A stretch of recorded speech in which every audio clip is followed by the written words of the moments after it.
let's take a trip back in time. Let's go back to the 90s.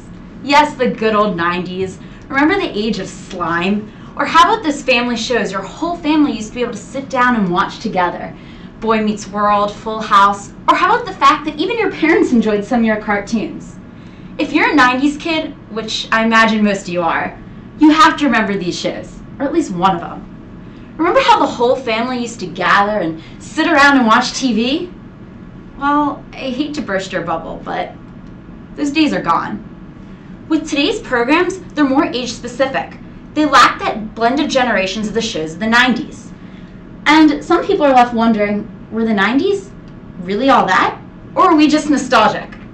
But careful studies show that with the advancements of technologies, the shows actually have changed, and they do lack the blend of generations. This change has been caused by the increase in technology. If you look at the end of the 90s and the beginning of 2000s, you can see we entered a period now known as the digital age. We're still in this period, and as technology continues to increase, the different forms of media continue to increase with it. With these more forms of media comes the fear of what kids are watching. Sites such as Common Sense Media have been created for the sole purpose of providing parents with information on what programs are appropriate for what age. With these news organizations constantly pressuring TV stations to focus on more specific age, these stations are taking these pressures and making shows that are no longer watched by the entire family. Rather, you have shows for the younger age kids, teenagers, and adults. Take, for example, Nickelodeon. In the 1990s, Nickelodeon was one station, with the only distinction being its adult program, Nick at Night. In 1999, right at the beginning of the technological boom, they added Nick Jr. for the younger preschool age kids. However, in 2004, they added Teen Nick and Nicktoons in the same year. With each of these advancements came more specific shows for specific ages.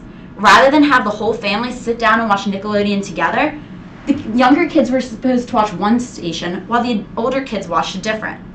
With all these different forms of media, no wonder the family can no longer find one show for everyone. And reviewers have found the same thing. If you look at the popular cartoons from the 90s, such as Doug, they were enjoyed by the whole family. On Common Sense Media, one reviewer said, "Loved as a kid and adored as an adult." But the cartoons today aren't getting the same response. Take Fairly Odd Parents, which is a cartoon on the same network. Today, most of the comments are pretty negative about the show, especially from adults. One adult said, "Not worth it at any age," showing that adults can no longer watch kids' cartoons with the same amount of enjoyment they found back in the 90s. Not only has this change been caused by the increase in media to focus more on specific ages, but it's also because of competition between stations. With more forms of media, stations are now competing with Netflix, YouTube, and a bunch of other ways for people to get instant information. With all this available, networks want to focus more on adults. They don't want to focus on the whole family, rather than cornering the adult market and beating out the other stations. And because of this, they've now decided to make their shows more risque. They want their shows to be right up front and in your face so that the adults watch it. But at the same time, the whole family can no longer see it. One site said, if you had cool parents, they would let you stay up with them watch racy shows like Friends. Now, Mommy and Daddy watch True Blood and Game of Thrones, where people drink and smoke. Just looking at the pictures, you can clearly see there's a pretty big difference between the shows in the 90s and today for adults. Sure, Friends had its fair share of references to sexual content, but it wasn't as upfront. It was more subtly worked in. Today, kids can't watch adult shows without being faced with content that they're not meant to see. With all the different forms of media and Netflix and YouTube and everything else that's competing with stations, networks want to corner the adults. They also want to make shows that are more for specific ages so that kids aren't exposed to all the different content. However, they're forgetting that with this comes the breakdown of the family. The family has always been able to sit down and watch TV together. It's always been an American pastime. However, if we continue to focus more on age-specific shows, we're going to lose this. But there are things that we can do. We need to take the time to look for shows. It may not be as easy as just turning on the TV and sitting down with the family, but if you look carefully enough, you will find shows that are appropriate for the whole family. And if you can't find a show that the whole family agrees on, turn off the TV and find another activity.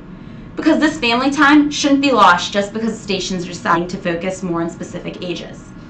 If we don't stop and work to make sure that the family has different pastimes it can enjoy together, we're going to end up with mom watching Modern Family in the bedroom, dad watching ESPN in the man cave, little Susie watching cartoons in the playroom, and little Johnny watching shows on his computer. Is that the kind of family image you want to see? Thank you.